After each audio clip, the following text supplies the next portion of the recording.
আমি ষ্টাৰ্ট কৰোঁ সো তোমালোকৰ টপিকটোৰ নাম হৈছে ফাইনেল একাউণ্টছ তোমালোকৰ চেপ্টাৰ 1ত আছে আৰু ইয়াতে আমি আজি সাব টপিকছত কি পঢ়িম প্ৰফিট এণ্ড লছ একাউণ্ট কেনেকৈ প্ৰিপেয়াৰ কৰা হয়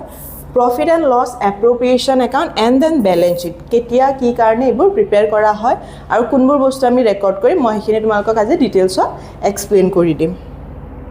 তো ফাৰ্ষ্ট কথা হ'ল যে আমি ফাইনেল একাউণ্টটো কেতিয়া বনাওঁ এইটো আমি বনাওঁ at the end of the accounting year যেতিয়া আমাৰ একাউণ্টিং ইয়াৰ শেষ হয় তোমালোকে জানা একাউণ্টিং ইয়াৰ আমাৰ কেতিয়া ষ্টাৰ্ট হয় এপ্ৰিলৰ পৰা ষ্টাৰ্ট হয় 1st অফ এপ্ৰিল আৰু এণ্ড কেতিয়া হয় নেক্সট ইয়াৰৰ আমাৰ 31st অফ মাৰ্চত এণ্ড হৈ যায় তেতিয়া আমি ফাইনেল একাউণ্টটো প্ৰিপেয়াৰ কৰোঁ